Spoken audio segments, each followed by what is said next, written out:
Did they as the weekend progressed, did they become more feral?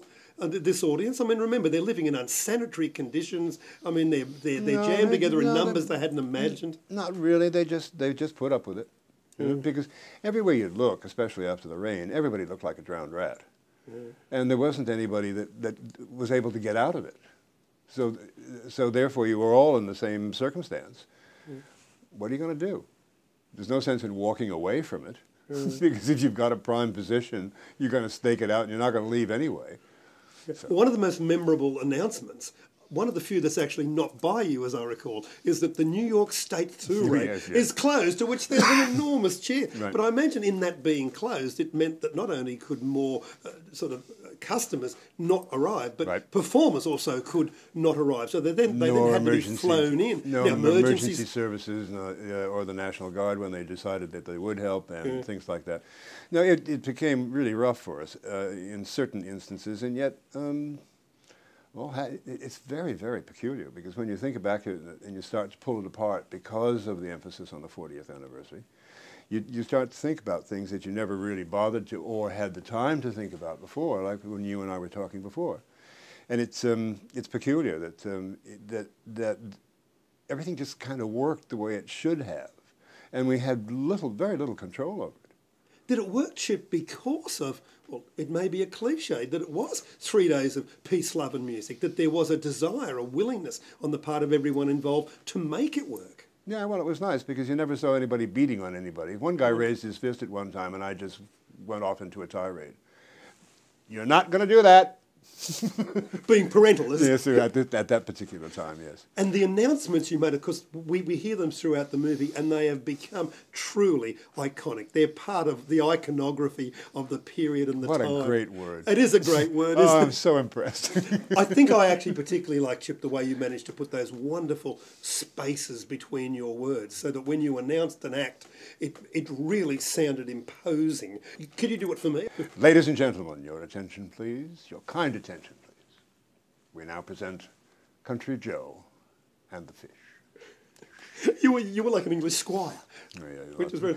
One of the things. Where do you get this shit from? One of the things that you had to do was to make announcements that possibly, in a normal theatrical presentation, you're not required to discuss. Like, John, please meet Sally at the southwest gate. She has your diet pills, and she would like you to come and pick them up as soon as is possible. And which meant that Sally wanted to get high, and John had it, and they had to find a place to meet. Wheat Germ, Holly has your bag with your medicine. Please meet at the information booth as soon as you can, please.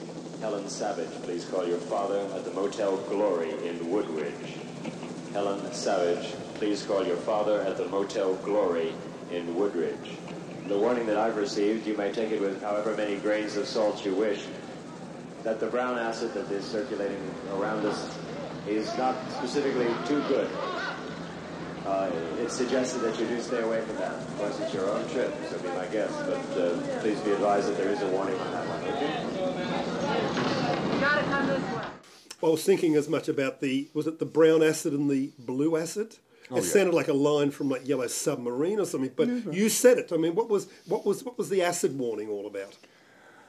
Oh, well, somebody from the first aid tent came up and tapped me on the shoulder and said, I think the brown acid's not specifically too good, close quote, so I use that line exactly, right? But it's your trip, so be my guest. Right?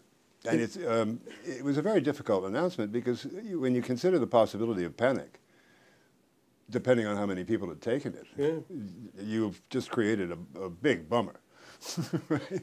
It's funny, I mean, for those of us who were an ocean away, another continent away, lines what you were doing as a matter of housekeeping throughout the days took on this altogether different resonance. So there was perhaps almost even a naughty thrill in having this big sonorous voice talking about, you know, warnings against different coloured acids and all that. We'd never heard anything like that before. This was almost an introduction to like the big new world that was coming at us because of the Woodstock film. I hope. Well, the truth really was that I was selling the blue acid and had to get rid of the brown. Okay.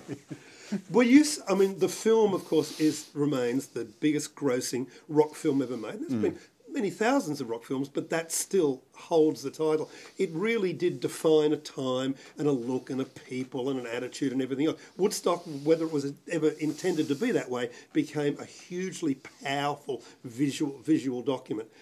One of the things that I was startled to discover, and perhaps this came out of the fact is that there was difficulty getting artists in, is that one of the real sensations of Woodstock, who became a star in the film, was the former Love and Spoonful frontman John Sebastian, who performed because...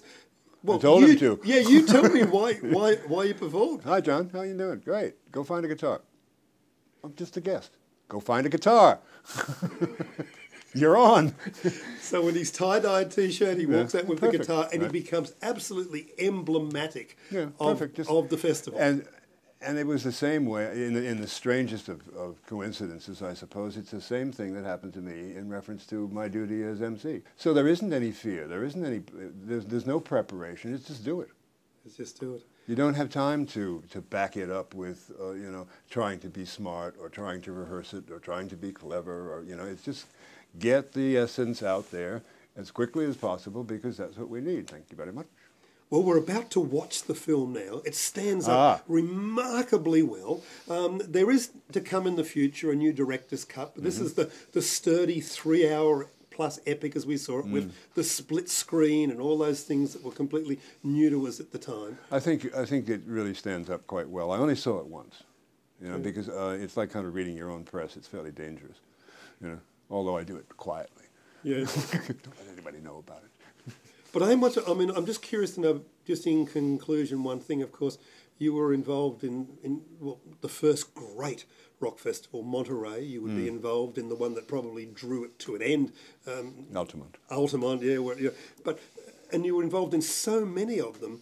Was there anything in your mind in terms of its spirit or its attitude or its feeling, even if they hadn't made a film, was there anything about Woodstock that set it apart from all the other things you'd done over that 2-3 year period? It was wretchedly peaceful. Okay. It was wonderful. I mean, let's take Denver for example. On the second day of Denver, when the riot police have decided that the only way they're going to keep the gates up in order to keep the paying public in and the non-payers out, was to start lobbing canisters of tear gas over the gates. So then, of course, the guys pick them up and they start lobbing them back in again. Now then the wind changes and all of a sudden it's drifting across the entire public. Right? So I said, oh, this is neat. I wonder what I'm going to come up with now. Okay, everybody grab your water bottles, which I know you have because they've been given out to you. Take the water and pour it all over your back.